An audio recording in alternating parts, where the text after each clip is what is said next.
It's Nick from Tabletop Duo, and today we're diving into the world of The Witcher with a review of The Witcher Old World board game. If you're a fan of The Witcher series, or you just love a good board game, this video is gonna be for you. So grab your favorite drink, your silver sword, and let's get started.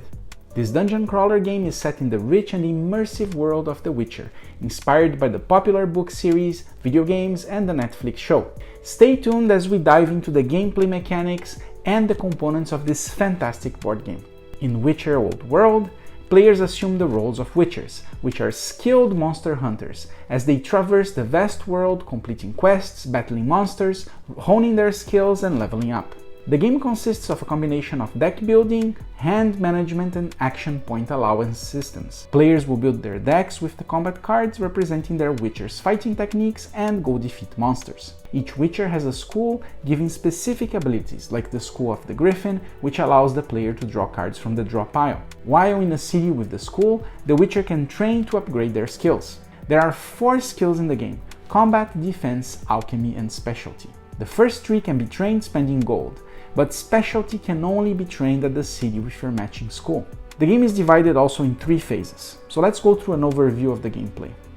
On the first phase, players can move between cities to train, gain gold, complete quests, fight monsters or other witchers, or play dice poker. Players must discard their cards to move between cities, but they must spend a card that has the same terrain type as the city. Phase 2 is about exploring a city, fighting a monster, or meditating. Players decide to explore the city or its outskirts, drawing an event card from the corresponding deck. You will be faced with 2 options, and depending on the one you choose, there will be a different outcome. Some of those will introduce you to quests that require the player to go to a city of a specific terrain. Once there, players can complete the quest and gain potions, allies, skill points, and more.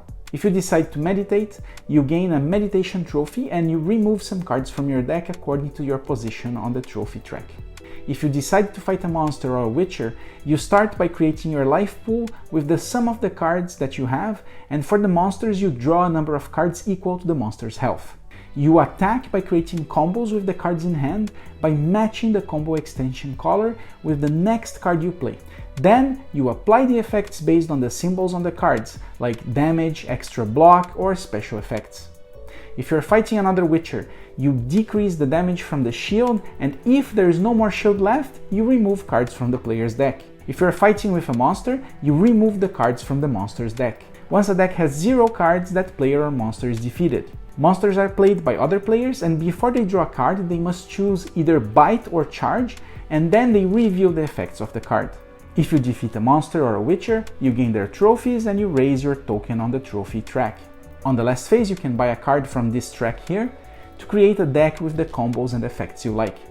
The ultimate goal is to become the most renowned witcher by gathering 5 trophies you acquire by defeating monsters, other witchers, or by meditating. The game can be played up to 5 players, and it can take several hours to play, especially if you are playing with 5 players. And that's it for the game's overview. So this game is really well thematized around the Witcher series, and like every single component is really well crafted. From the card's quality, to tokens, to the board, and especially the miniatures if you have acquired the deluxe edition.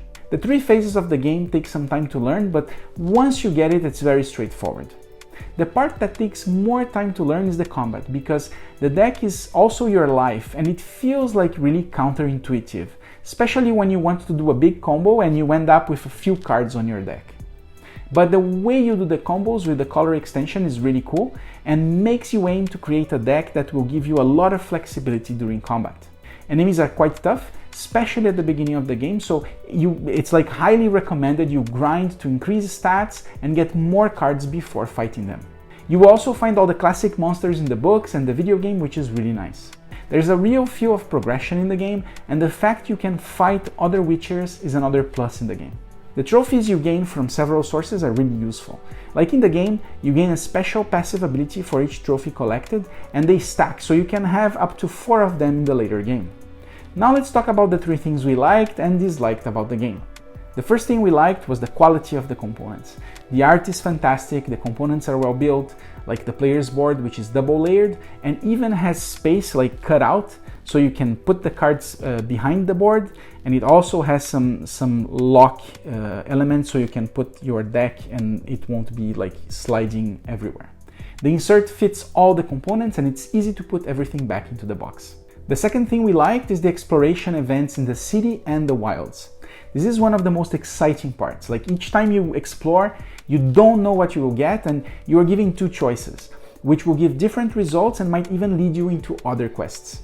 I also like the fact that another player must read the card's flavor text and the choices, which makes the players participating to another player's turn. And the third thing that we liked is the combo creation part of the combat, where you use the color extensions to link the cards together. That makes it very easy to understand which cards you need to build your ideal combat deck, and it's really satisfying playing those combos and seeing the effects they have during combat. Now regarding the three things we didn't like. The first one is the health points being the character's combat deck. It's really not that intuitive, and when we played with several groups, they had trouble not only understanding but also learning how to make great combos without losing too many cards, which will lead to less health points and so on. The second thing we didn't like is that it takes quite some time to engage the monsters because you need a sizable deck or deep knowledge of the deck building in this game to be able to defeat a monster in the first few rounds. And the last point that we didn't like is that the players don't play together their turns. You are supposed to wait until a player goes through all the three phases before another player can play. Players take roles of monsters and read the city and the wild cards, but that's not enough, and if you play with 5 players, expect a lot of downtime between you get to play again. Now for the overall impressions of the game, I would say Witcher is a fun game that will take a few sections to hook players, especially because of the non-intuitive health system combat and the progression, which you won't get right on the first playthroughs. If you're okay with that, you will have a lot of fun with the enemies, potions and other elements that are based or taken from the books and for the games, and you will feel immersed in this Witcher universe. If you liked today's review, check these other reviews right here, and if there is a game you would like to suggest a review or how to play, leave your comment. Thanks for watching and see you next time. Bye!